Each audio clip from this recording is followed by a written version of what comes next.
we shouldn't laugh at death, but that's what this channel's all about, right? What's more ironic than a vegan being trampled to death by a herd of cows, or a safety inspector dying in the workplace? Well, I'm about to tell you, because today I am looking at the top 10 most ironic, awkwardly funny deaths of all time, proving that the Grim Reaper definitely has more than one or two funny bones. Let me know in the comments which death you found the most ironic and the funniest. Number 10. The Russian lady who decided to make a comeback. Well, sort of. You see, she was pronounced dead in 2012 by medical professionals, and it actually got to her wake, where she sat up in her coffin halfway through the ceremony. Everyone was so shocked, but not as shocked as her to be the main attraction. The shock actually caused her to have a heart attack. She was rushed to hospital, but again, she was pronounced dead. Talk about stealing the show. Number 9, the seatbelt skeptic that gets a rude awakening. He believes so strongly in his right not to wear a seatbelt that he even wrote a newspaper article about it. However, unfortunately for him, his passion for individuality led him to an unfortunate car accident. His buddies in the back of the car, being the sensible type, had buckled up and left unscathed. But Derek, well, he learned the hard way that rules are there for a reason. Buckle up, guys. Number 8. Man suffers a stroke after reading his own obituary. You've heard that right. Have you ever wondered what people would say for your funeral? Would you like to be a fly on the wall and listen to all of that information? Would they say good things or bad things?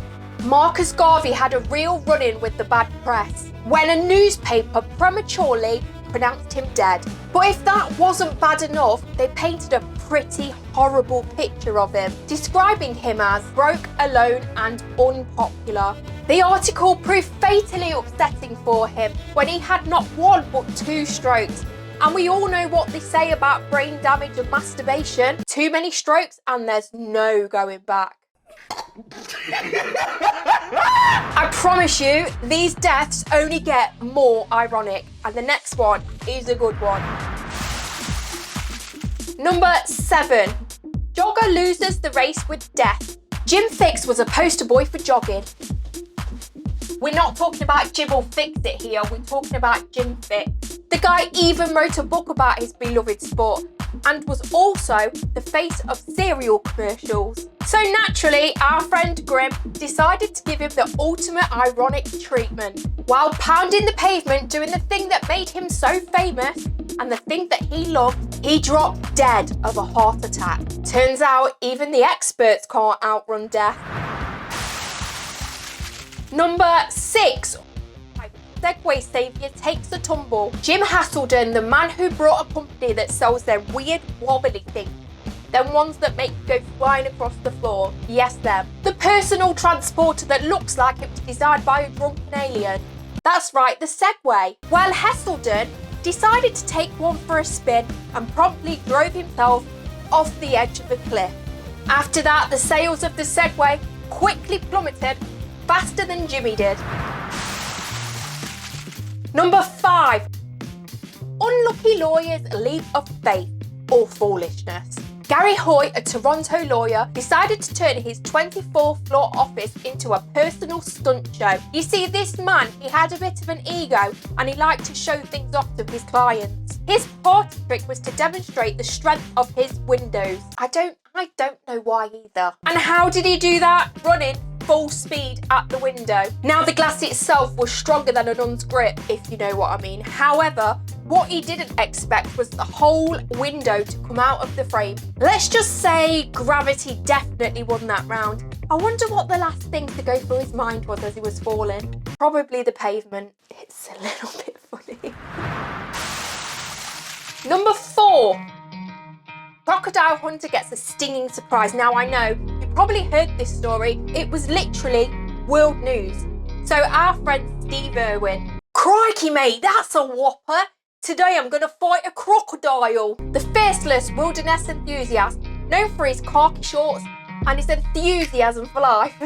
He met an untimely end doing the thing that he loved, But did you know that he actually died filming a series of the ocean's deadliest?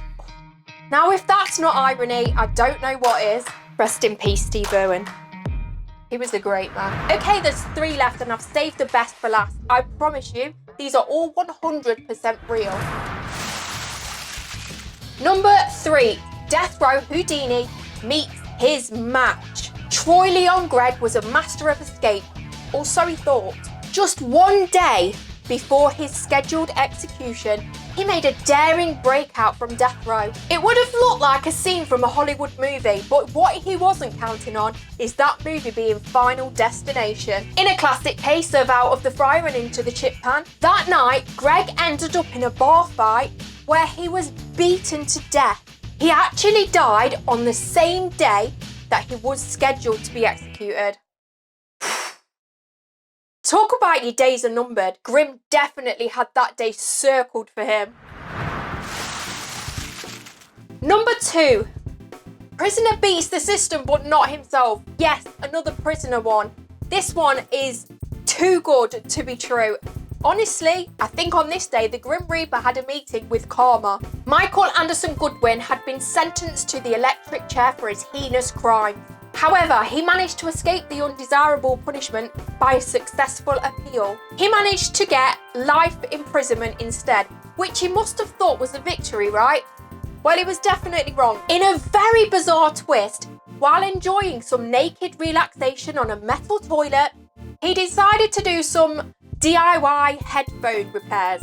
Unfortunately, the handyman's skills were as sharp as a butter knife when he bit into the wire that was touching the water and he electrified himself. That's just insane. Number 1. Irony dives to new depths. My ultimate ironic death of all time. New Orleans was riding high in 1985 with not a single drowning. It was actually unheard of, or so they thought. To celebrate, they threw a massive aquatic party and invited over 100 lifeguards and 100 ordinary people. I bet you can't guess what happened at that party. With over 100 lifeguards there, one guy managed to slip away. He ended up as the party's centerpiece, drowning in the pool. It wasn't until the party was over that he was found. How on earth do you drown at a lifeguarding pool party? Just proof that death definitely has a funny bone. YouTube thinks you'll also like this video next, so go and give it a watch. Wouldn't it be funny if I died making this video?